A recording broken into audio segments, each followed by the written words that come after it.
All right, thanks for coming to the FOCS session 2B, and I am delighted to introduce our first speaker, which is Modiba Kamara. And Modiba will be talking to us about mechanisms for a no-regret agent beyond the common prior. So take it away.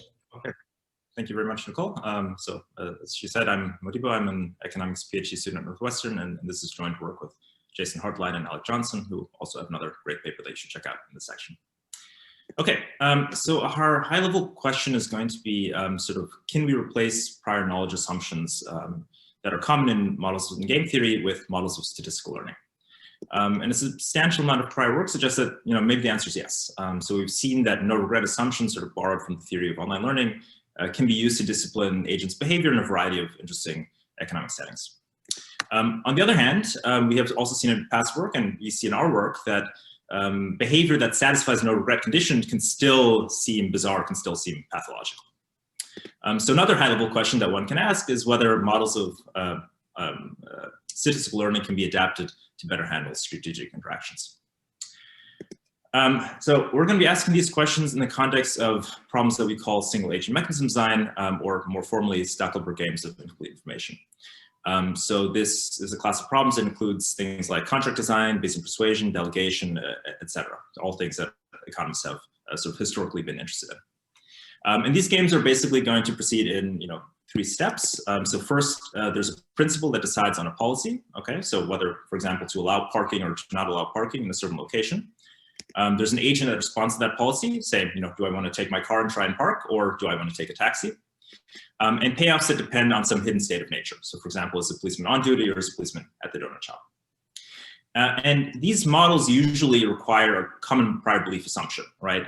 So for example, a common prior might say that, okay, the principal and the agent agree that there is a 40% chance that the policeman is at the donut shop. Okay, so what we want to do in our setting is to replace the common prior assumption, which is difficult when you're trying to do mechanism design in practice, with a model of adversarial online learning. So by adversarial here, we mean that we're not going to make any assumptions on the sequence of states. Basically, we think about a repeated game, a repeated Stochastic game, where the principal makes a move, then the agent responds, and then the state of nature is revealed. And then you move on to the next period, so that the principal and the agent sort of learn about nature over time. In this setting, we're going to be designing low regret mechanisms for the principal under permissive assumptions on the agent's behavior. Specifically, we're going to use a refinement of no regret that we call counterfactual calibration, which roughly requires the agent to fully and consistently exploit her information. Okay, so we're going to start by talking about the agent's problem, then we'll talk about the principal's problem, and then we'll conclude. If you have any questions during the talk, feel free to write them in the chat, and I think Alec is probably going to monitor it. And likewise, we refer you to the paper and the recorded talk for more details. All right, so let's start with the agent's problem. So a no regret assumption for the agent is, as you probably know, going to say that given the realized sequence of states, the agent will prefer the output of her learning algorithm to sort of taking any fixed action. Calibration is a refinement of no regret that says basically the agent should satisfy no regret with her own past behavior as context, right? This is also known as no internal regret or no swap regret. Now, these have both been used sort of previously to great effect in the literature on learning in games. But what we find in our setting is that they're actually not enough to rule out various kinds of pathological behaviors. Okay, and the reason why they fail to rule out pathological behavior has to do with information. Okay, so in our setting, we think about an adversary as basically choosing the learning algorithm of the agent and choosing the sequence of states. And so the adversary can make it appear as if the agent has sort of additional information that is not written into the model itself by correlating the agent's actions with the states. More informally, we can think about an agent that has access to additional data that we lack, or maybe notices a pattern that we missed. Information is going to be problematic for no regret assumptions. And let's give a little bit of intuition for why. Okay, so we're going to use an analogy. Okay, so analogy is sort of the fable of the tortoise and the hare, right? So the tortoise and the hare both have to finish like a say 1 kilometer race in a certain amount of time. okay? And we're going to think about the tortoise as being analogous to an uninformed agent, and the hare, which is quicker, as being analogous to the more powerful informed agent. So suppose we ask the tortoise to finish the race in 1 hour, okay? The tortoise finds this feasible, right, but difficult. So the tortoise goes, straight ahead as fast as it can, more or less. Similarly, if we ask an uninformed agent to satisfy no regret or to be calibrated, what this means roughly is that the agent has to do something more or less empirical, okay? On the other hand, if we ask the hare to finish the race in 1 hour, well, the hare finds this very easy and can engage in all kinds of frivolous behaviors, taking breaks, going in loops, and still meet the criteria. Similarly, an informed agent, asking an informed agent to satisfy no regret still allows a variety of frivolous behaviors like selective use of information or like accumulating negative regret in some part of the sequence and then exploiting it to make mistakes later on, okay? So the solution to sort of discipline the hare's behavior is kind of obvious, right? Well, we want to calibrate the benchmark to the speed of the animal. So if we ask the hare to complete the race in 2 minutes, well, then the hare has to go straight ahead as fast as it can.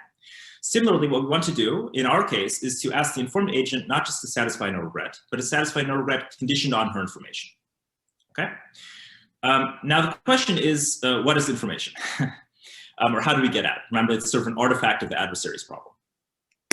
So our idea is that information is revealed to the extent that it exists and to the extent that it's useful. Information should reveal itself through the agent's behavior, but not just her behavior on path, her behavior on and off path.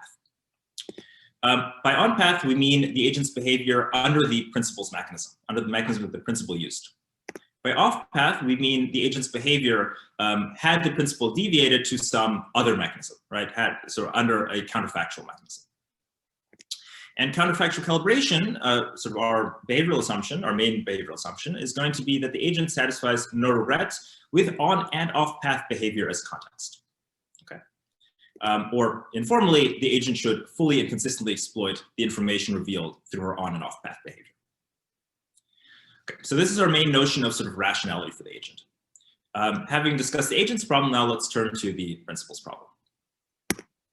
Okay, so the principal also wants to sort of, also cares about regret, right? So the principal's regret is, as you might imagine, going to say how much does a principal prefer the sort of fixed policy that is best in hindsight to the mechanism that he actually used. The important thing about the principal's regret is that it has to take into account that if the principal had sort of deviated to a different mechanism, this would have changed the agent's behavior. Okay, so this is going to be sort of more difficult than your typical online learning problem. And our goal here is going to be to design a mechanism that guarantees low regret for the principal uniformly across any sequence of states and across any behavior by the agent satisfying our behavioral assumptions. Now, ideally, what we'd like here is to find sort of some kind of empirical analog to the common prior policy and show that this satisfies low regret, okay? We're not going to be able to do exactly that, but we're going to get close. So I'm going to show you 2 results. The first result under slightly stronger assumptions and with slightly stronger conclusions, okay? But they're both going to take the same form. Basically, what we want to do is we want to reduce this online mechanism design problem to a robust version of the common prior problem, okay? By robustness here, what we mean is local robustness, so that under the common prior, the agent is not necessarily maximizing her expected utility, but nearly maximizing, coming within some additive constant epsilon.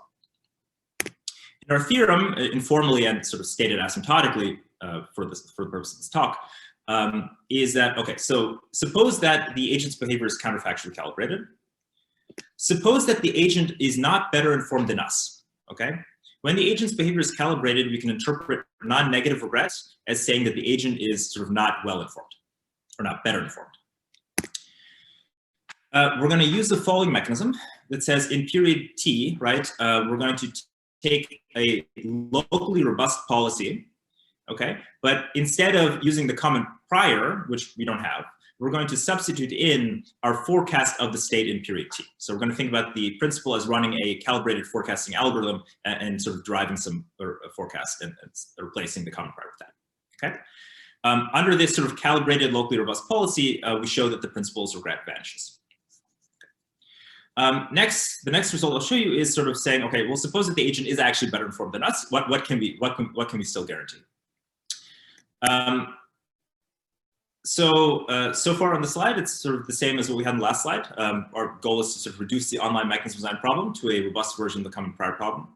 we're going to maintain local robustness, and we're going to add informational robustness. Okay, so this says that the agent receives a private signal that's informative about the state, but we, the analysts, we don't know how good that signal is. We don't know what kind of information the agent has. And our theorem is going to say, suppose that the agent's behavior is counterfactually calibrated. Our mechanism is going to say, use the locally and informationally robust policy, replacing the common prior with a calibrated forecast, just like before. And our result here is going to be that the principal's regret is bounded above by a cost of informational robustness that would arise even in the common prior model. Okay, so in some sense we can there's going to be an inevitable loss because we don't know the information of the agent, but the loss is not greater than what you would have expected under a common prior. Okay, so those are our results. And just to summarize, so in this work, we replaced the common prior with adversarial online learning for a rich class of single agent mechanism design problems. We introduced this idea of counterfactual calibration, a kind of non-Bayesian rationality that says that if the agent reveals useful information on one path, she must also exploit it on other paths. We feel that this work presents many interesting open questions that we'd be happy to discuss. And of course, for more details, see the paper or the recorded talk. All right, thank you very much. Happy to take questions. Thank you, Modibo. Please feel free to ask questions by either typing them into the Slack channel, raising your hand, or typing them into the channel on Zoom. And we have our first question from Chandra Chakuri. I guess if you don't raise your hand, I'll assume that you would prefer I read your question, so I'll read it aloud for you, Modibo. For an outsider like me, what should I take away in terms of a setting where this applies? In many settings, repeated interaction is not feasible. Yeah, so I mean, certainly in settings where you don't have repeated interaction, you're not going to be able to, there's not going to be sort of a capacity to learn unless you have some kind of, IID data set, right? I mean, there are many situations in general that you might want to take this kind of approach, even if it does not necessarily fully fit into our framework, right? So for example, if you are a regulator, right, of a, you have a market with like a seller and sort of a bunch of consumers, and you're trying to say, okay, I want to, regulate the seller, right? Maybe I want to impose a price cap, I want to prevent them from sort of exploiting consumers. And then you might naturally say, okay, well, we want to sort of learn something about the demand for the product. We want to learn something about maybe the costs that the seller has for producing the product in order to effectively regulate them, right? And so, certainly in that case, you would not expect to sort of just have this one-shot game where the seller, sells on one day to the consumer and then shuts down forever, right? You would sort of expect to have some kind of repeated interaction, and you might think that the regulator could learn from that interaction. So I think that there are a lot of different situations where, again, the choices of policies are going to apply not just in one instance, but across time. Thank you. Great. Are there any other questions? And also, in the meantime, can have to switch windows around. Okay. Can the next authors, Shant, Joshua, Samuel, or Aviad, please share your screen? All right, I'll get ready. Great. Thanks. So, other questions for Modibo?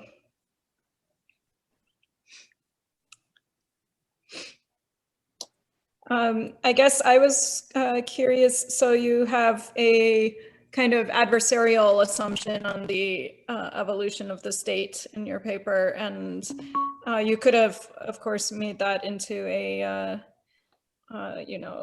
some sort of like prior independent style work, like so that it is coming from some underlying distribution, but you don't want to assume that people know it. Obviously, your results still apply. I was wondering if you can get any improvements anywhere. Yeah, so in that case, so if you, for example, said that the data was ID, but we don't know what the distribution is, then, you wouldn't get any like tighter results, because I guess the best you can always do is no regret. So I would say the results are the same. The behavioral assumptions that we make, we use counterfactual calibration.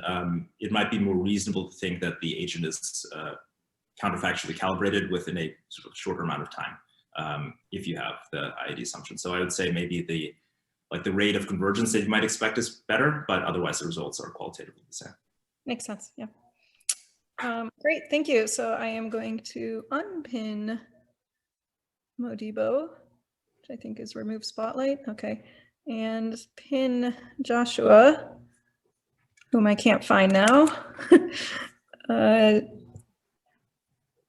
Oh, there you are. Okay, so you are now spotlit, and great. So thanks again for coming to session 2B of FOCS. Our next speaker is Joshua Brackenseek from Stanford, and he will be discussing smooth complexity of a two-player Nash equilibrium. Thank you for the introduction. This is joint work with Shant Bodagian, Sam Hopkins, and Aviad Rubenstein. Oh, sorry. Okay, so before we jump into the meat of the talk, let's first just take a moment to sort of reflect. Close your eyes for a second and think back about your career, maybe in TCS, maybe in adjacent field. If it weren't for people like Cook, Levin, and Karp, how much time would you have spent looking for polynomial time algorithms for NP-hard problems? Like, knowing that we have limitations for algorithms helps a lot in both algorithm design and also just understanding computation in general. Taking that into this talk, what's an exciting area in algorithms for which we don't know that many limitations? That happens to be the field of smooth analysis. So just at a very high level, what we're going to do, our talk is going to bridge two areas, smooth analysis and algorithmic game theory, in a problem known as smooth Nash. And in the process, we'll also stumble upon perhaps something even more interesting, which we like to call smooth complexity. And I'll explain this as we go forward in the talk. So just to give an outline for the road ahead, I'll first talk about smooth complexity, then I'll jump into discussing the Nash equilibria problem, our reduction in analysis, as well as some future directions. So for smooth analysis, sort of the primary case study is the simplex algorithm, which is known well to work in practice, but there are certain instances such as the Klein-Menti cube for which it does exponential time. But the landmark work of Spielman and Tang showed that if you add random noise to these instances, like add random noise to the matrices defining the linear program, then you can actually solve these in polynomial time. And this has been shown now in many different problems that this is a way to analyze algorithms. But what hasn't been studied as much is when does smooth analysis not apply? And this brings into what we'd like to call the three worlds of smooth complexity. Smooth algorithmica, where smooth analysis applies, hardness of approximation, where you have no hope of any sort of approximation, and smooth complexity, which is an interesting middle ground which hasn't been explored as much. So for smooth, first let me explain the diagram. We have this point X, which is like an instance of our problem. We have represented in green easy instances of our problem within some radius. So we'll have like some metric, like how far you are in some spectral norm or something. And then you also have white dots, which are hard instances of our problem. So here at smooth algorithmica, most of the points nearby are easy. In particular, a random point nearby is easy, but there are some hard points. And this includes things, so you can think of this as for algorithms, things like the simplex algorithm, or for problems like local max cut.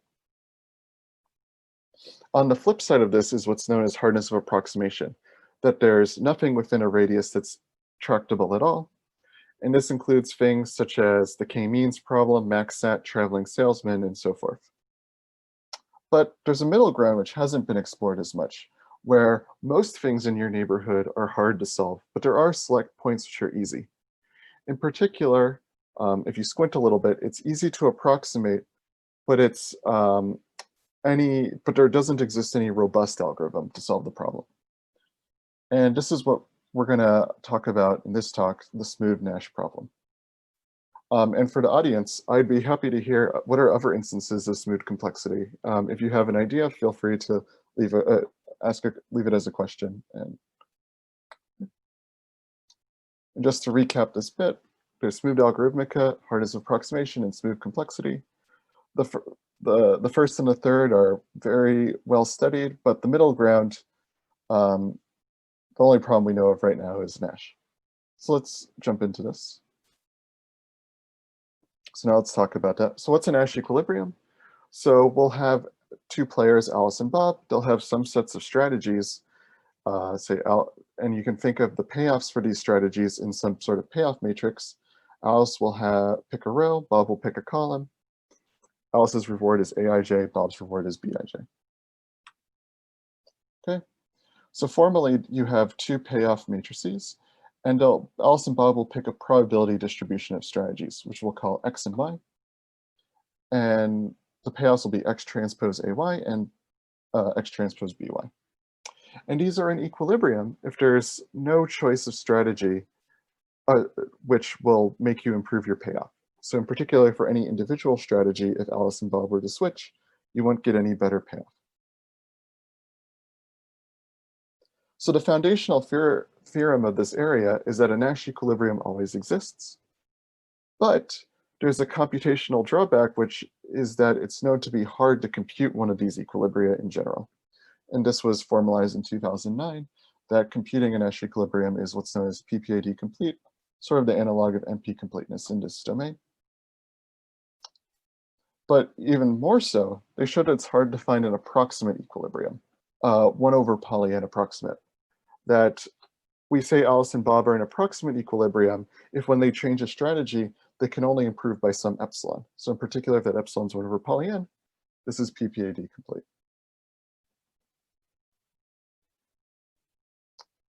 This also means that Nash is sort of different from linear programming in this sense, because when you smooth, like say, the simplex algorithm with 1 over poly n noise, it becomes polynomial. You can solve it in polynomial time.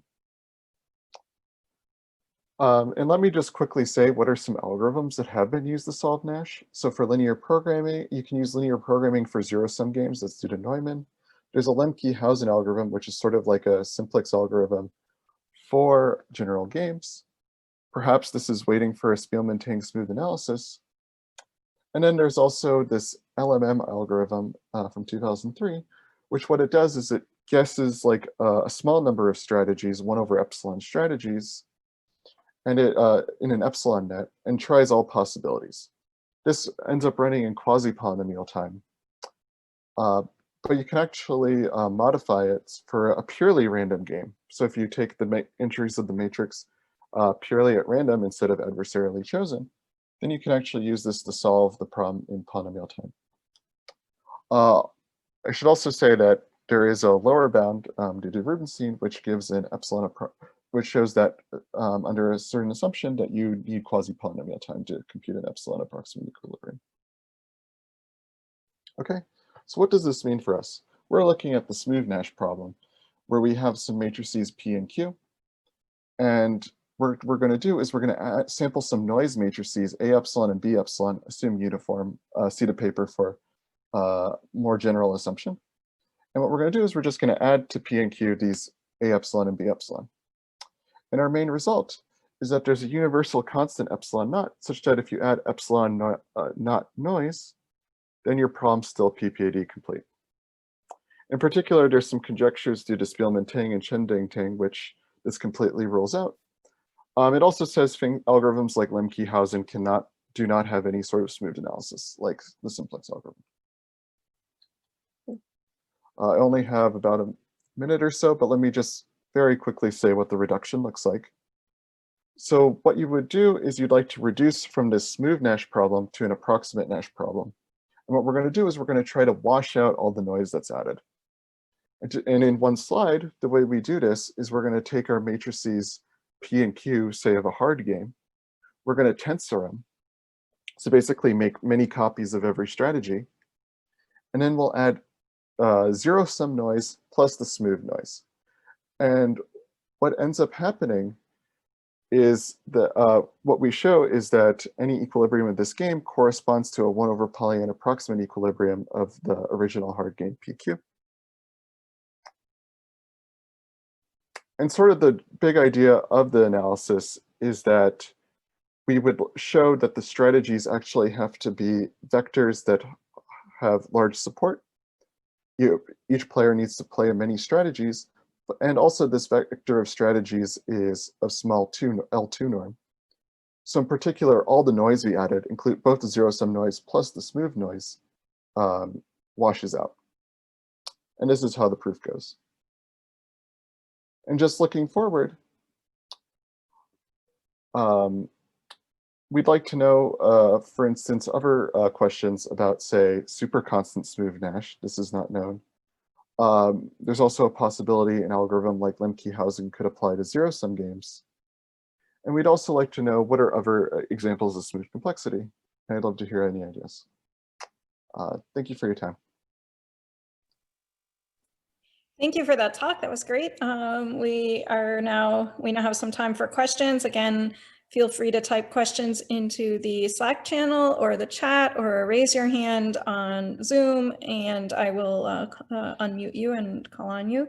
We have one comment from Rupai. One potential problem for smooth complexity, Smale's 17th problem, solving polynomial equations and polynomial time in the average.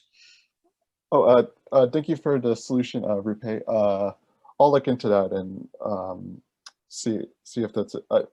I'm not aware of the problem at the top of my head, so I'll look into it and see if that's a good example.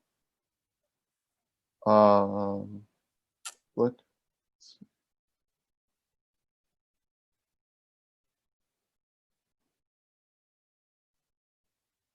That this diagram is quite nice. I agree. It's very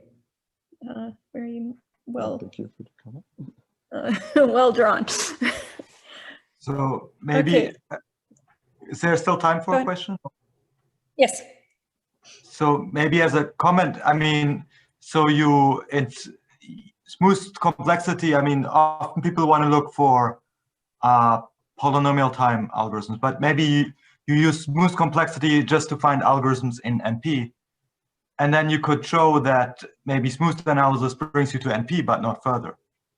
So I think you can, I mean, smooth complexity maybe gives you from an n to the 5 algorithm to an n to the 3 algorithm, but then you can show it doesn't bring you further, right? So maybe you can show that the simplex algorithm, so the current analysis is still, I guess, pretty far away from, like, smooth analysis still tells us that the ellipsoid method is better because the running time is better.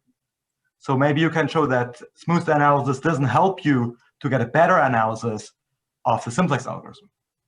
I see. Yeah, I haven't thought about that, but yeah, that's also a possibility that, just to make sure I'm repeating what you said correctly, that there's a gap between the best known algorithms, say for linear programming, versus the smooth analysis. So maybe smooth complexity could help, like sort of like the equivalent of like fine-grained analysis could explain that gap. Great. I think it'd be great if somebody, the next speaker could set up one, we can keep talking about this paper, but either Yakov or Aviad, can you please share your screen? There's a comment from Shuchi that the Samos-Schwartzman-Weinberg paper from EC19 gives another example of a problem where some kinds of smoothing do not help in the context of mechanism design. Thank you. I'll also look at that.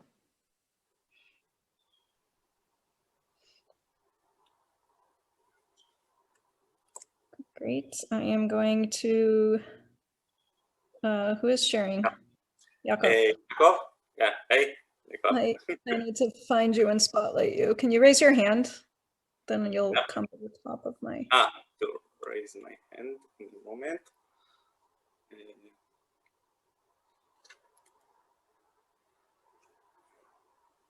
I see you. Great.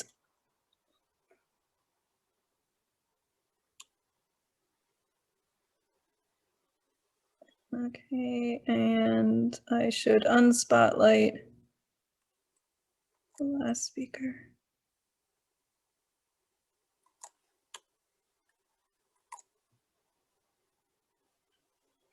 Great. Do you want to make your slides full? Yeah, that thing.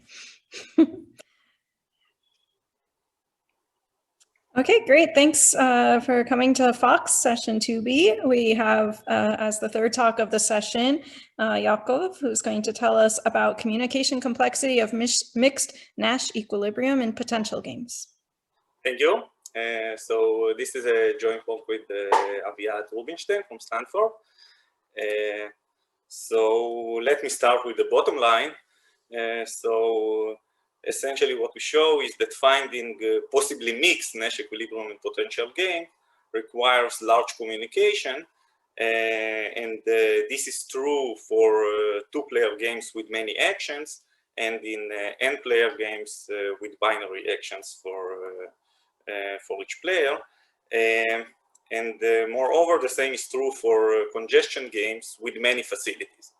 Okay, so these are the bottom line of the results. Let me quickly go over some, I think, basic notions. So the notion of potential games, it was introduced by Munderer and Shapley. It essentially captures a situation where there is a unique common function, which is called the potential functions, that captures gains and losses by unilateral deviations of players. One example of such a game can be, for instance, the prisoner dilemma, where you have this common utility. And there is a one correspondence between local maxima of the potential and pure Nash equilibria of the game.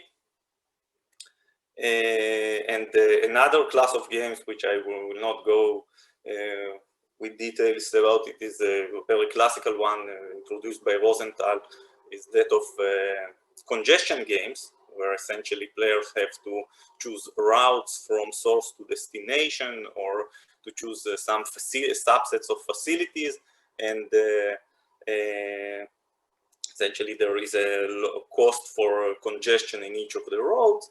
And the classical result by Munderer and Shapley essentially shows that there is one equivalence in some sense between congestion games and potential games. So the communication complexity literature in general, I think it addresses a very long studied questions.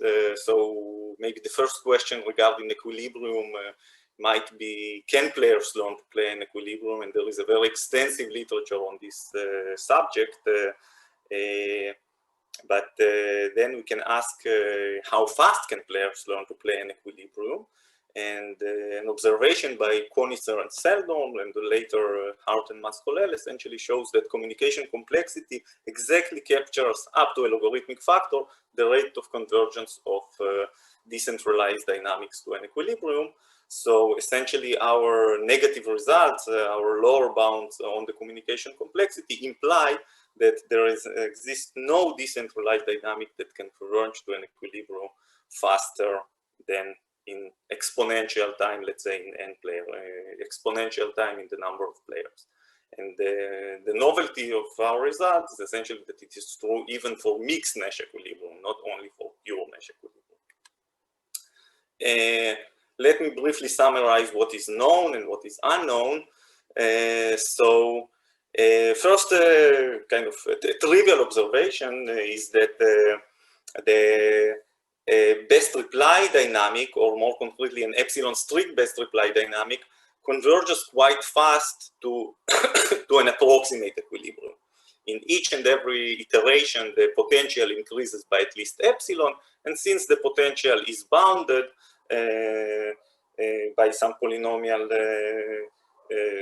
by a number that is polynomial in all the parameters, so essentially in polynomial number of steps, we converge to an epsilon Nash equilibrium, and in particular, it has a communicational analog that the communication complexity of finding epsilon Nash equilibrium is polynomial in n and 1 over epsilon. And the question now is, if we want exact equilibrium, or let's say equilibrium with exponentially small epsilon, can it also be done in polynomial time? this question essentially relates to when we talk about mixed Nash equilibrium and potential games. So what is known is there are quite several papers, several results in the context of computational complexity and of communicational complexity. So in computational complexity, computing exact pure Nash equilibrium is PLS complete. This is known by Fabricant, Papadimitriou, Talwar.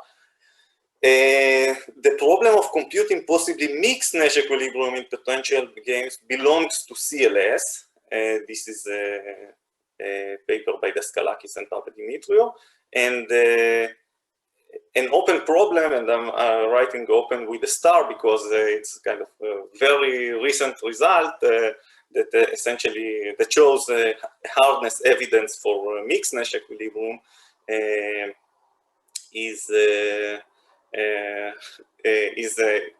so this is kind of a long-standing open problem that very recently has been solved after this paper, and so about communication complexity in this context, which is the topic of this paper. So in a paper with Dobzinski and Nissan, we showed pure Nash equilibrium with potential games requires hard communication, but for mixed Nash equilibrium, nothing was known. And this paper, our result shows that essentially mixed Nash equilibrium also requires large communication. Let me say a few words about why essentially it is hard, is because this problem essentially has two constructive existence proof. One that uses the fixed point theorem, and essentially which makes it belong to PPAD. Another one is a local maximization, discrete local maximization proof, which proves the existence of pure Nash equilibrium.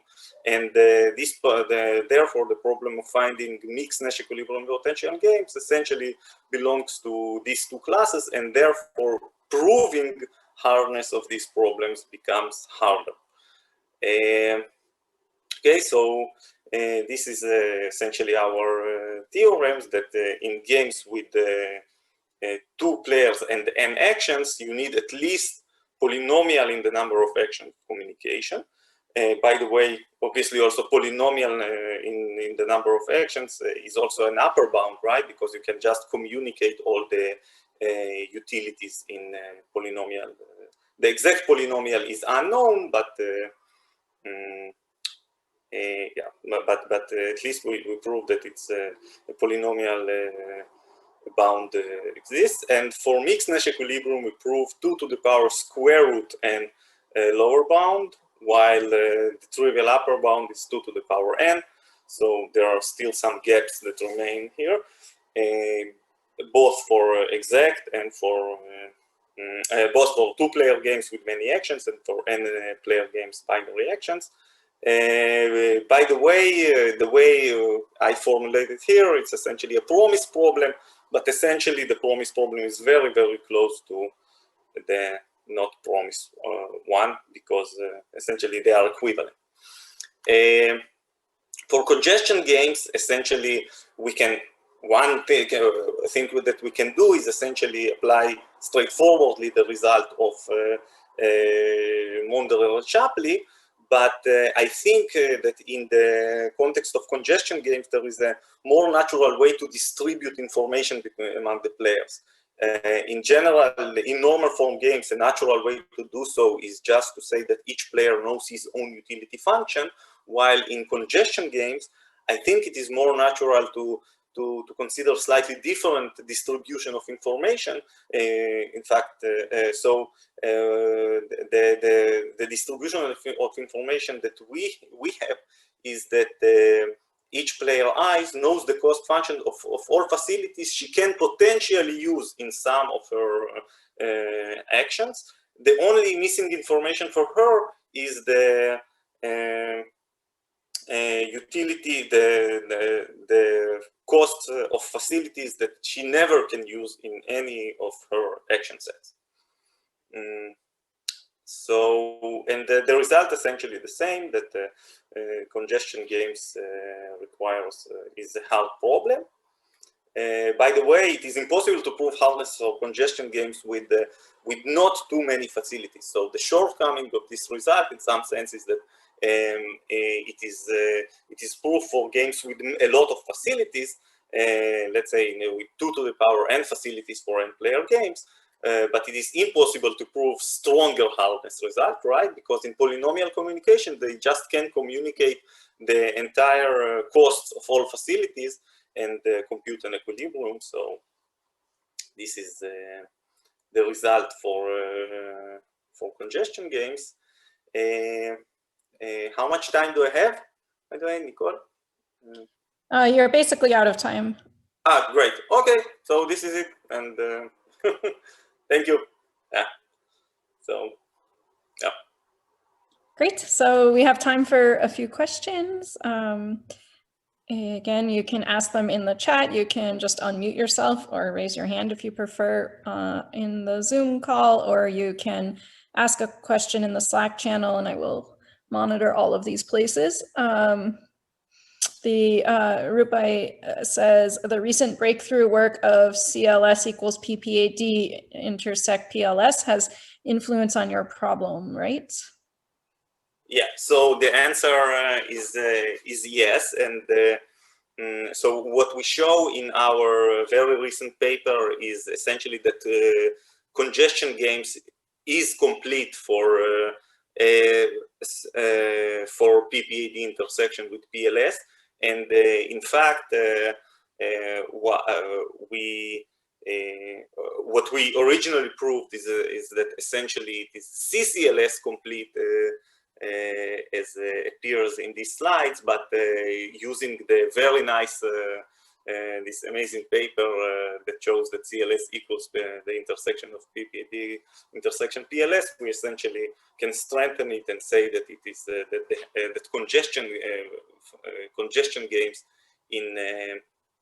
is complete for PPAD intersection PLS, which is kind of the most general class that we can think of in this context.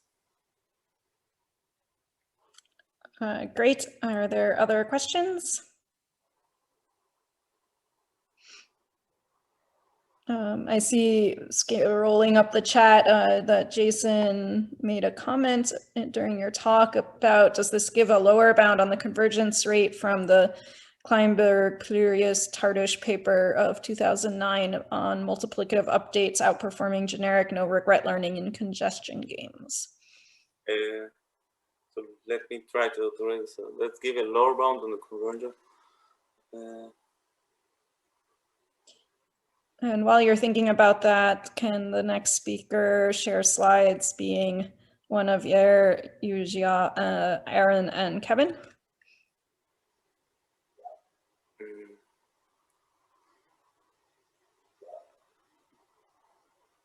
So I do not know the details of exactly what settings are there, but it's definitely worthwhile to check. And thank you for this comment.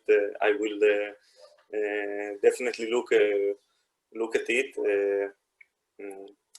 Yaakov, can you stop sharing your screen so the next speaker can share? Sure.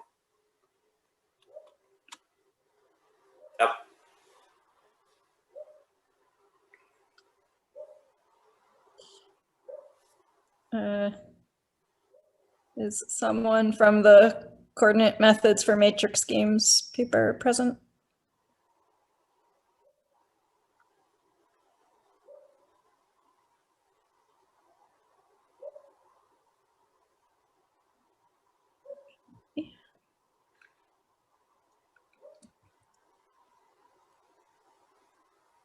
Yair is present. Would you like to give the talk?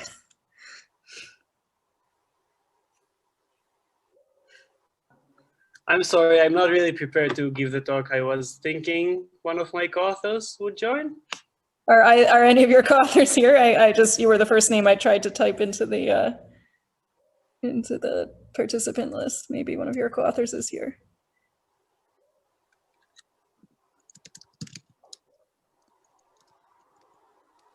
I do not see Yuzia unless the name is not matched the name on paper. I don't see Aaron. And I don't see Kevin. Yeah, I'm going to ping them just one moment. Give an impromptu talk, it'll be fun. That's one way of putting it. We can make it into a little quiz show.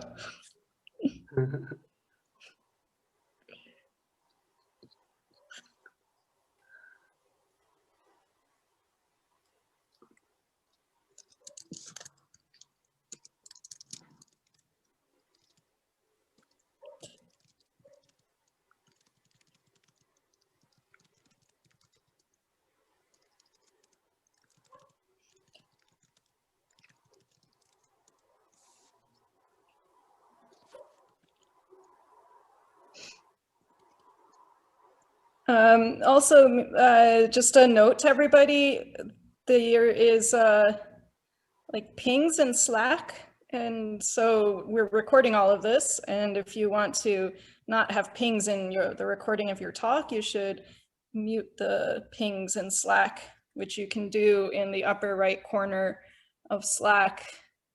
You can pause notifications and I guess that'll stop the pings.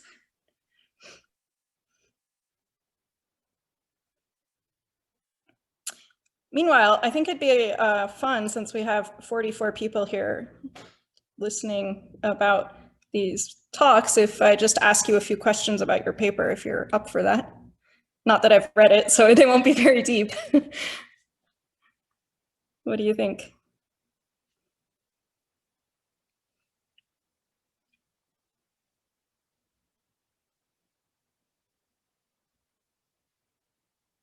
Okay, so I just got an update that Kevin is on the way. He had a little bit of a mix-up with the day of the talk.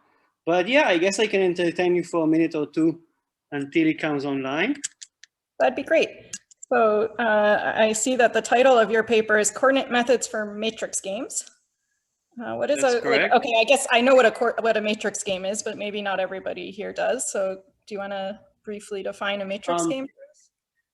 Right, so you'll see an equation up in the slide in a second, but basically a matrix game is, simply put, a game where there is a matrix. One of the players chooses a column, one of the players chooses a row, and then basically the player that say chose the column earns the value of the matrix, and the player that chose the row loses the value of the matrix. So they have kind of like opposite incentives, and that's basically the simplest model for a discrete zero-sum game. So that's a very fundamental object in computer science. I imagine actually most of you know what a matrix game is. And to find a mixed Nash equilibrium, so like a randomized strategy for picking the rows and the columns, is a very fundamental problem. It also basically encompasses linear programming. And what we do in our paper is design continuous optimization algorithms for solving the problem. Okay, great. So what was the, like, are these methods now more efficient than prior techniques, or? So in a sense, yes. They basically have kind of the smallest possible per iteration complexity. And they are capable of exploiting problem structure. So if, say, your matrix has columns and rows whose one norm and two norm are similar, so they are kind of like morally sparse, our method will be more efficient than previous ones in the literature. Interesting. Is there a way to interpret your method as like sort of a decentralized algorithm by which the players converge to some kind of equilibrium? So kind of the general family of techniques that we use, which kind of are generally known as stochastic mirror descent, are basically this. So every player is kind of selfish and tries to find the best thing for itself. So there's only two of them though. And overall the strategy converges. But yeah, in another sense, our algorithm is kind of very sequential, so it's not very parallelizable in a computational sense. Right, but I could think about the sequentialness as like one player makes a move in sort of some direction, like Exactly, as one yes. coordinate of the gradient descent, and then a different player the second player makes a move, something like Yes, this. exactly. And the coordinate part is basically that on every iteration, the players just look at a single coordinate in the matrix. Every player looks at just a single coordinate in the matrix. So like if I'm the row player, I just look at one row, or? So you basically pick a row and a column, and you kind of see what that coordinate of the matrix was, and that allows you to update your strategy.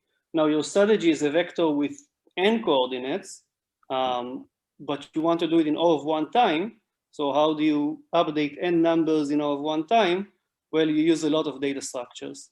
And since we have these conditions that everything has to sum to one, and the functional forms of the updates involves exponentials and normalizations and whatnot, it turns out to be quite the data structure challenge. So actually a lot of the work on this paper was actually figuring out how to get the iterations to be fast computationally, and not just from this perspective that we see a single coordinate of the matrix.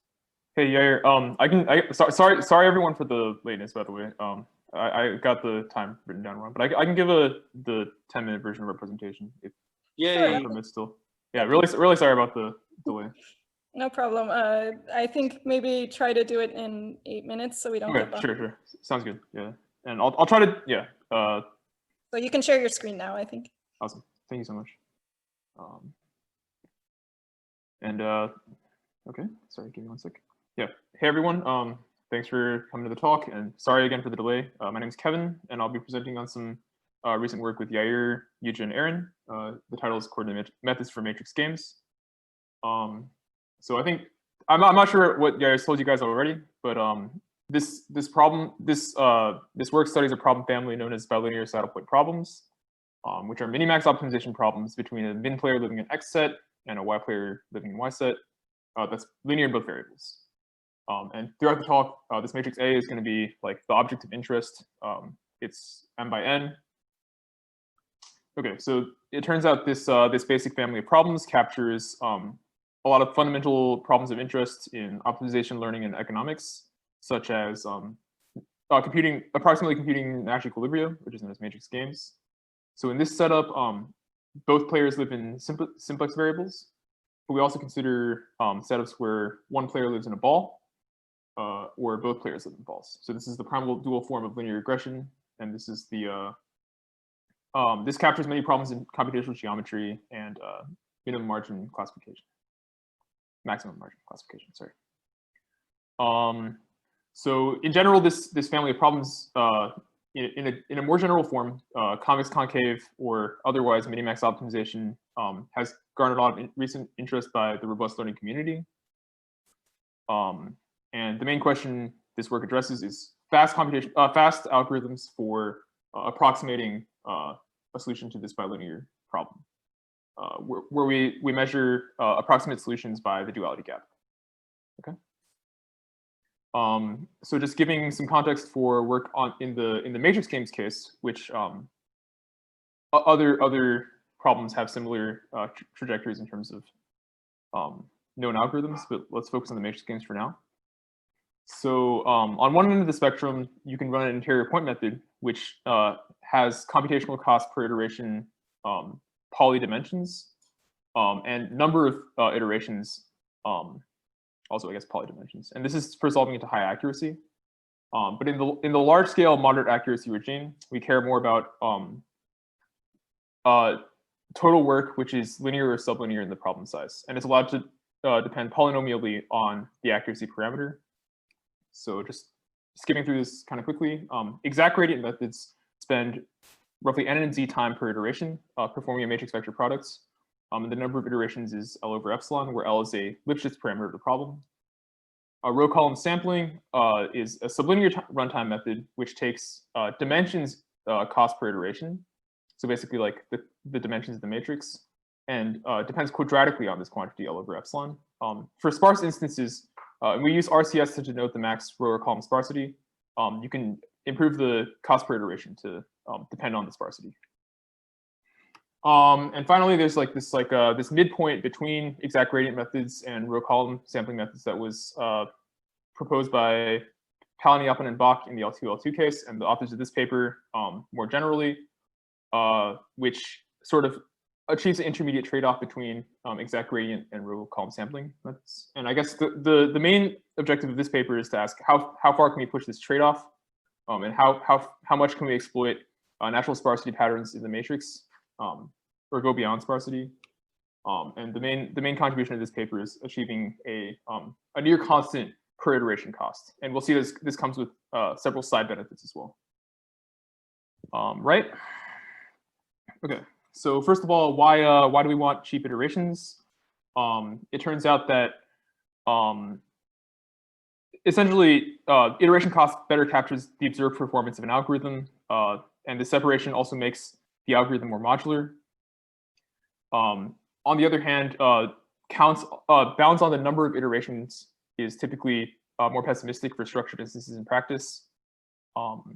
So if you have two algorithms which achieve roughly the same theoretical runtime, you might expect the one with cheaper per iteration cost to perform better in practice.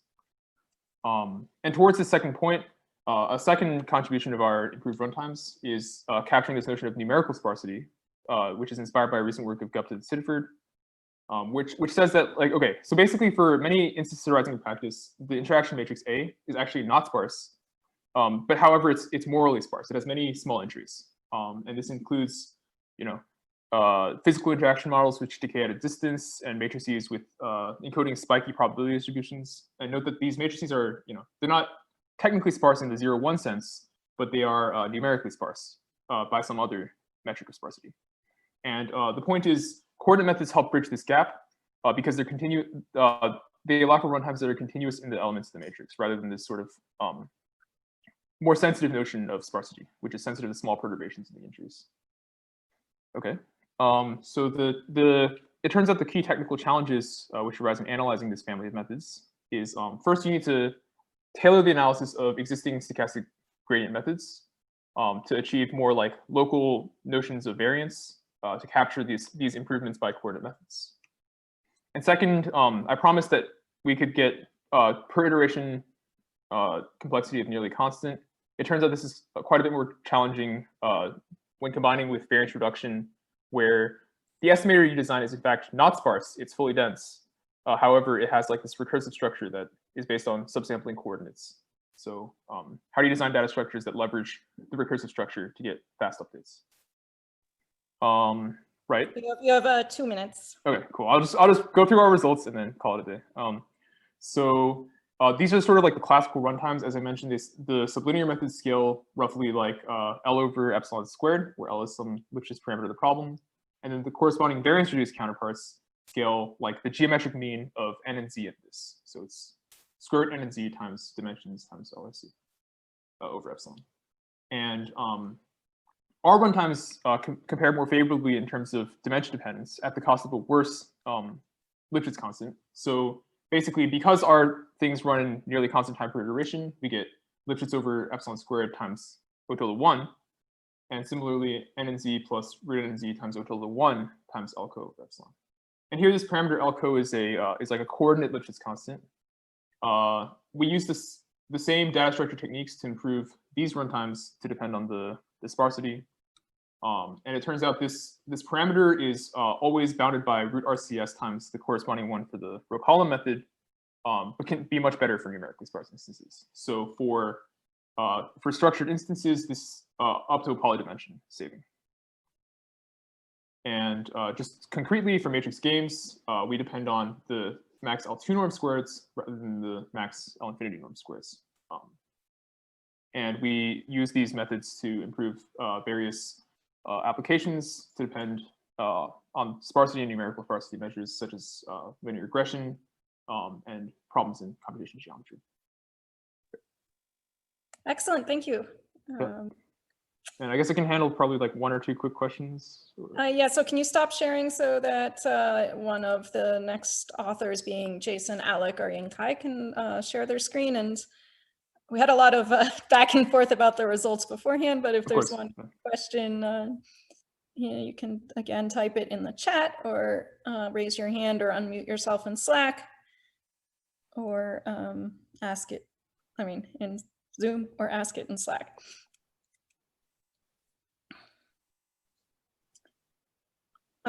Joshua in Slack is saying, I believe Nash is an example of this. If you allow quasi-polynomial time, I'm not sure what this refers to, one can compute. For a different question.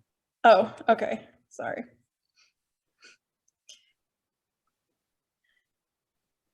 Great. Okay, so I am going to first, so I guess Yingkai is giving the talk, so I'm going to first spotlight you, Yingkai, and remove the spotlight from Kevin. Unmute Kevin. Okay, are you there, Yingkai? Yeah. Thanks, Nico. So thanks for coming to FOCS session 2B. Our fourth talk of the session is benchmark design and prior independent optimization, and Yingkai will give the talk. Yeah, thanks, Nico, for the introduction. So I'm going to talk about benchmark design and prior independent optimization. This is a joint work with Jason Hartline and Alec Johnson. I think both of them are here in the audience and happy to take questions from the chat channel during the presentation. So the focus of today's talk is about the analysis of the information restriction algorithms. What are information restriction algorithms? Let me illustrate using some examples. First, we can have the online algorithm where the designer must take decisions without what are the future events. Another canonical example is mechanism design, where the seller doesn't know the value of the agents and need to design mechanism to incentivize the agents to review their valuation and try to achieve good outcome on the equilibrium. One common property for those examples is that actually no algorithm is point-wise optimal for every input to the algorithm. So a natural question to ask is which algorithms are good and which algorithms are bad. And the high-level overview of today's talk is to provide an analysis showing that which way of analyzing algorithms are actually good or bad. There are 3 typical ways to analyze algorithms in the literature, but before going into details, let me first briefly introduce the notations we are going to use. We use M to denote the algorithm and M of V as the performance of the algorithm given input V. And given distribution F, we use M of F as the expected performance of the algorithms when the input is drawn from distribution F. And we use this both F as family of distributions and M as family of algorithms. First way of analyzing algorithms is Bayesian analysis, which is to assume there is a publicly known distribution and try to identify a single algorithm that maximizes the expected performance given this distribution. So the algorithm generated in this analysis is optimal, but it's not robust, meaning that the algorithm optimal for one distribution may have poor performance for other distributions. Another one is prior independent analysis, which tries to identify a single algorithm that minimizes the approximation factor over worst case distribution over inputs. Here, for approximation factor, we can either use multiplicative approximation or additive approximation. Both of them work for our general result. And when talk about the detailed examples, we can just choose one and follow the convention of the literature. So certainly prior independent analysis is robust, but still it relies on the assumption that the input is stochastic. And finally, we can have the prior free analysis. This requires a given benchmark. And given this benchmark, it tries to identify a single algorithm that minimizes the approximation factor over worst case input to the algorithm. This analysis is robust and it doesn't even require the input to be stochastic. However, whether this is a good analysis depends on the choice of the benchmark. So this is the overview of 3 analyses. And next, I'm going to address the question for the prior free analysis, which is how to choose the benchmark. There are two criteria for the benchmark. First, the benchmark should not be too small, because otherwise all algorithms can approximate the benchmark, and the benchmark does not discriminate good algorithms from bad ones. This is how we get the definition of normalized benchmark. So for a family of distributions, a benchmark is normalized if the expected performance of the benchmark is at least the Bayesian optimal performance for every distribution in this family. And we will use this as a constraint on the benchmark so that it's not too small. Another criterion for the benchmark is that it should not be too large. In order to do that, we need to first have a quantity measure how large the benchmark is, which is defined as the resolution of benchmark. Intuitively speaking, it is just defined as the optimal prior-free approximation given this benchmark. So with those two intuitions in mind, we can formally define the benchmark optimization program, which is just to find the normalized benchmark that minimizes the resolution. So now that we have the benchmark optimization program, and we have a formal definition of prior-independent analysis, and our main theorem says that actually those two programs are exactly equivalent, meaning that gamma is exactly equal to beta. Due to the limit of time, I'm not going to talk about this proof. You can view it in the longer version of the talk online. And instead, I'm going to talk about the implications. First, note that for the benchmark optimization program, it is a hard program to solve because even given a benchmark, identify the optimal algorithms for this given benchmark is a hard problem. And using our recurrence result for opposite settings, we can just solve the prior-independent analysis. And this is what we are going to do for a canonical mechanism design setting of selling a single item to two agents for the revenue maximization problem. And here we constrain the family of mechanisms to be truthful and scale invariant. Note that scale invariant can be relaxed as the Allo and Bus 18 paper shows. These scale invariant mechanisms are actually optimal among a fairly large family of mechanisms. And we constrain the family of distributions to be IID regular distributions, where regularity is a commonly used assumption on distributions for mechanism design literature. There has been a lot of great work on attacking this problem and showing the bounds for the prior-independent approximation factor. And previously, the best known bound for the approximation factor is between 1.8 and 1.95. Our contribution for this mechanism design setting is to say that this simple random markup mechanism is actually prior-independent optimal. For this mechanism, the seller will first draw a parameter alpha according to this following distribution, and then the seller will offer agent 1 with price alpha times V2, and then offer agent 2 with price alpha times V1. And we show that this mechanism is prior-independent optimal with the approximation ratio 1.91. And finally, to conclude this talk, we have a general equivalence result showing that the prior-free benchmark design is actually equivalent to the prior-independent analysis, and we solve a major optimal problem in the prior-independent optimal mechanism design literature for selling a single item to two agents.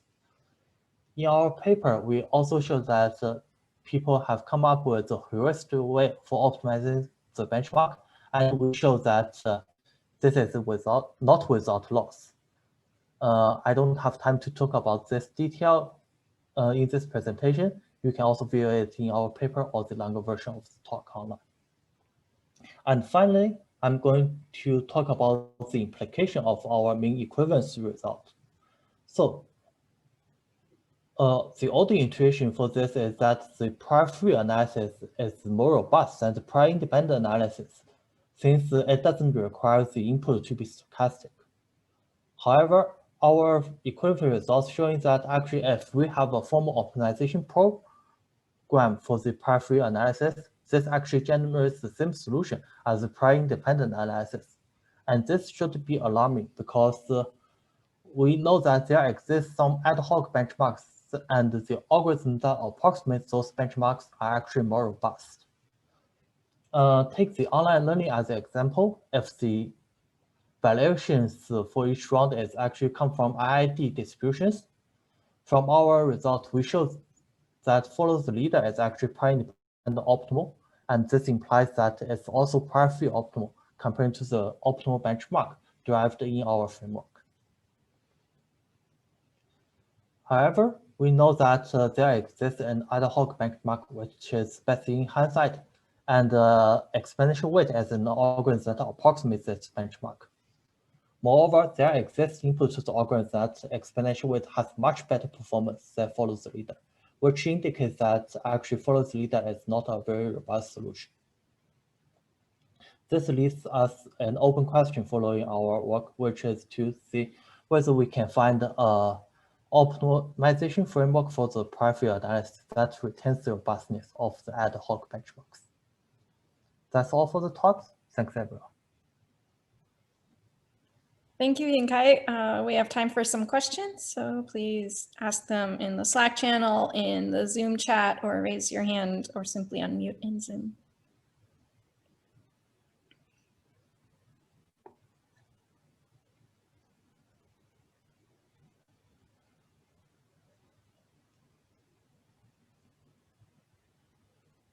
So I guess one thing I missed, I think I've just forgotten, like when you say prior independent, you need to optimize over a class of, or like you need to be robust with respect to a class of priors, right? Yes.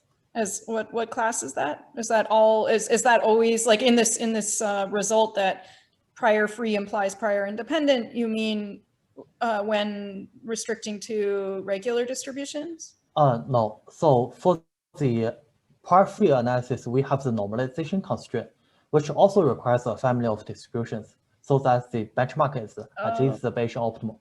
And those two family of distributions should be the same.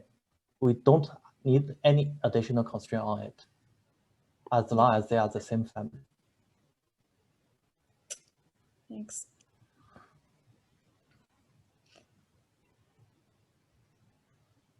I guess another thing, I mean, it's not exactly from this paper, but like it's always a little surprising to me that in this 2-agent 1-item thing, you want to inflate the second price sometimes in order to get this robust, this prior independent result.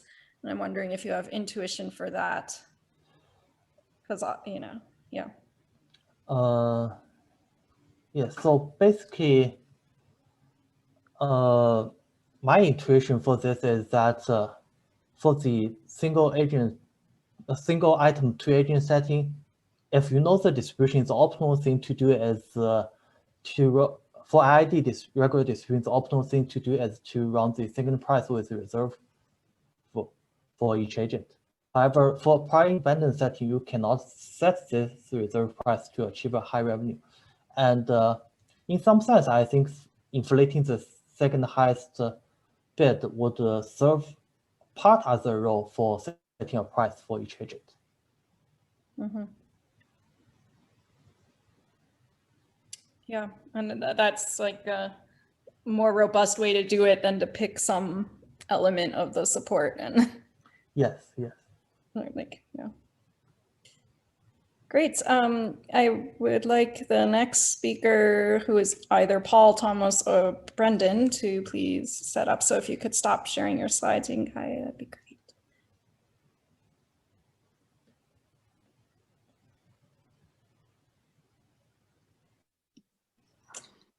Okay. Okay, great. So now that I know Thomas is giving the talk, I will first spotlight you. And all right, so the last talk of the session is Thomas Kesselheim, who will be talking about an order log-log-m profit inequality for sub-additive combinatorial auctions. Thank you very much for staying around until the last talk. I'm presenting joint work with Paul Ditting and Brandon Lucier. The the problem we're considering here, you can think about as follows. We have n buyers arriving one by one, and we have m items. And at each arrival, we want to decide which of our items to assign to the current buyer, possibly none. And we might want to maximize social welfare or revenue. So this guy might arrive, he has a value of 1 for the first item, value of 2 for the second item, value of 3 for both items together. Let's not give him anything. Sheena has a value of 10 for the second item. Let's give her the second item. He has a value of 5 regardless of which item he's getting, but also only 5 for both items together. But we have only item 1 left, so let's give him this. And Sheena, she would have a value of 60 for both items together, but we're out of items, so we cannot give her anything. So this way we now got a social welfare of 15. We now assume that these valuations are drawn independently from distributions which are known in advance. What is known for such a setting? Well, there are very nice results for the case that all these valuations functions are from the class XOS. For example, they might be submodular functions. Then there is a 2 approximation of the optimal welfare known via static anonymous item prices. This is by Feldman, Grevin, and Luce here. And this generalizes the classic profit inequality to multiple items. And also for the case of revenue, there is a constant factor approximation known by Tsai and Zhao, which is not as easy as using static anonymous item prices, but not much more complicated. So they have an entry fee and they need some other mechanism still, but it's still a very simple mechanism. These are excellent results. So you get a constant factor approximation to the respective optimum in both cases. But what our question was, what if we assume less about the valuation functions, meaning we assume that they are only subadditive. So the only thing that we assume is that the value for the union of 2 sets is no more than the sum of the values for the respective sets. So far, all that was known were theta of log m approximations, and they were actually using exactly these 2 constant factor approximation and the fact that any subadditive function can be approximated by an XOS function within a theta of log m factor. But this limits this approach is also limited by this theta of log m factor. In my long talk, no, sorry. Now, we get this down to O of log m. So both for welfare and for revenue. For welfare, we also get this via static anonymous item prices. And for revenue, we get this also via a simple mechanism, the same kind of a mechanism that Tsai and Zhao are using. And these both run in polynomial time given access to demand oracles. In my long talk, I'm spending quite some time on why XOS functions are much easier to work with than subadditive functions. And the reason is that there are so-called balanced prices for all XOS functions, but not necessarily for subadditive functions. In short, what does this mean? Well, suppose we have a set U of items that we actually want to give to some buyer I. And now XOS functions admit prices which are not too high and not too low in these senses. They are not too high in the sense that our buyer could now just buy all these items. So the sum of the Pj for the set for j in the set U, this is no more than vi of u. But at the same time, if some other buyers come along, they make up for the and they take away some set t, they make up for the value that is lost, meaning that there's some of the prices that they are paying for the set t. This would be at least the value of the entire set minus the value that is still remaining after set t is being taken away. This is possible for XOS functions, as I was saying, but this is generally not possible for general subadditive functions. And once again, in my long talk, I'm going through more details on what this means. Now, what we show as our key lemma is that, well, there might not be these balanced prices, but there exists something that is somewhat weaker, but still strong enough to get these, to get results for these welfare and revenue approximations. Namely, it is the following result. We say that there exist prices for items and a probability distribution lambda over sets of items such that some inequality holds. Let's maybe go through some quick example of what this might look like. So this should be all my items. And now we say, okay, there exist prices. So we can put a price tag on each of these items. And we may now have a probability distribution over sets of items. So for example, we might have the uniform distribution over these 4 sets of items. And now, what is the thing? This now fulfills again a property, like there are now other buyers taking away again a set T. So this is what some other buyers are taking away. And okay, on the one hand, they now pay the prices for the set T. And then the actually intended buyer tries to buy not the entire rest of the items. This is what I was actually alluding to in the previous slide, but that intended buyer only draws one subset according to this probability distribution lambda. And now what you see here, this is actually the expected value, the expected utility of this buyer if they try to buy everything from the set S that was drawn, taking away the subset T that other buyers took away.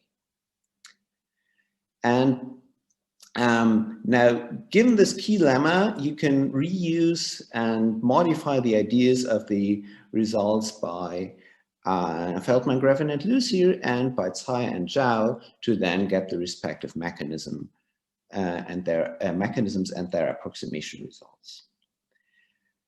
Now, one more minute on how do we prove such a lemma? Well, we claim that there exist prices and a probability distribution. And for the time being, let's just assume that we already know this probability distribution. How can we show that there exist such prices? Well, if you then have a closer look at this, you see, actually, these are all linear constraints. So if you now were given this probability distribution to find the prices, all you would have to do is solve an LP. And this LP has a feasible solution if and only if, by strong reality, the dual is bounded. So what we can do is we can consider the dual of the respective LP that we're getting. And this way we get an equivalent formulation of the key lemma, which now says, okay, there exists a probability distribution lambda, such that for every probability distribution mu, with some property, some inequality holds. So the way you can think about this now is that we have a protagonist choosing a probability distribution lambda and an antagonist choosing a probability distribution mu, both over sets of items, such that, okay, there is now this one constraint, namely the probability that the antagonist is choosing an item may not be any more than what the probability that the protagonist is choosing an item. And then you have some zero-sum game that you now say, okay, now draw from both of these distributions that both of them took and consider the expected value of S, take away T. So S was drawn from the protagonist's distribution, T was drawn from the antagonist's distribution. What this means in more detail, you can see a discussion in my long talk, as well as an idea of how you prove this. This is actually not super complicated, but given that I'm out of time now, let me wrap up here. So we have these O of log M approximations for subadditive valuations via a new, weaker notion of balanced prices. And as it turns out, this is actually very interesting because this same key lemma you can also use for other settings of subadditive combinatorial auctions. For example, there is another paper using this for prior free subadditive combinatorial auctions. Open questions, of course, are there further applications like this, or can we get down to a constant? We don't know yet. And that would be it. Thank you. Excellent. Thanks for the talk. We have time for a few questions. And Jason Hartline asks, is this related to smoothness and price of anarchy, or does it just look like it?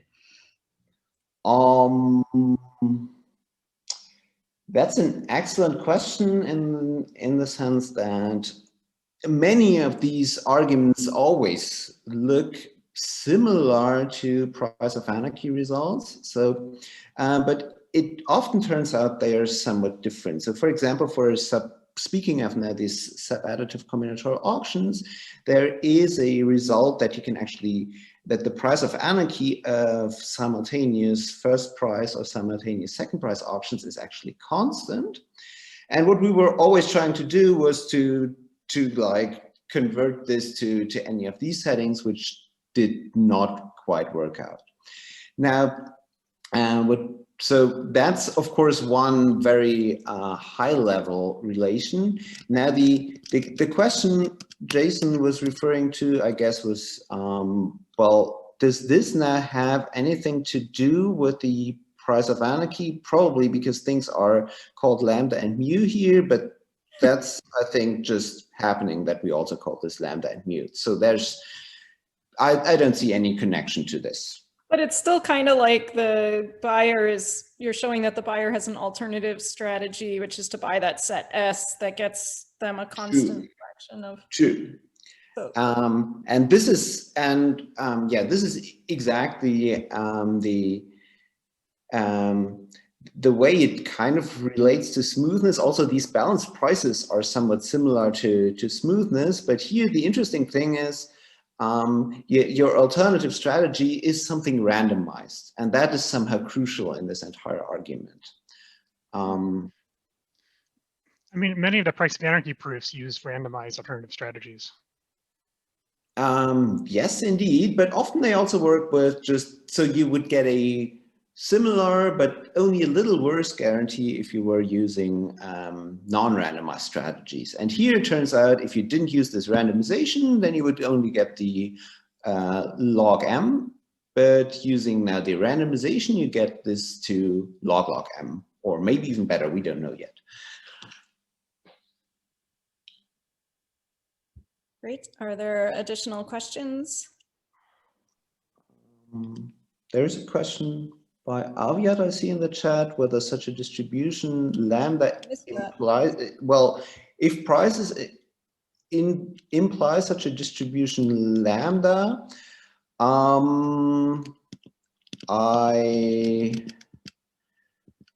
this is for me too complicated to answer now. Okay, the yes and no, I don't know. Definitely the two variants of the key lemma, they are equivalent just by strong reality. Maybe that's so this formulation with the prices, well, this is the formulation with the mu, the two are equivalent by strong reality.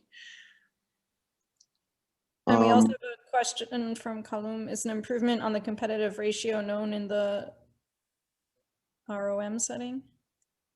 What is ROM? ROM, this random order. Oh. Not yet.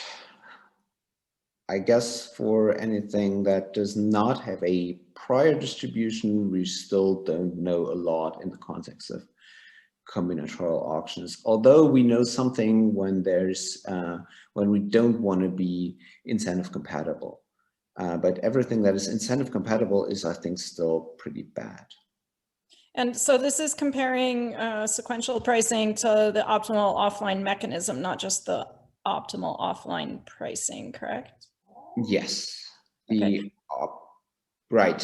So if you want to maximize social welfare, what you're interested in is just the expected maximum social welfare. And similarly for so this would be the expected welfare of VCG, for example.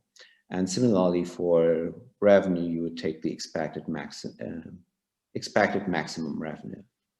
And last question from Aviad. Do you have any informal thoughts on constant getting this done? Yes, so in our paper, we have a lower bound showing that actually just the same way that we use in our approach, you cannot get better than log m, although we don't have, so there might be, so the way we prove this key lemma, at some point that we are losing this log m factor, and we definitely have to lose it that way, although I still, if I had to bet at this point, I would say that one can actually get a constant, but that's still only my guess at this point.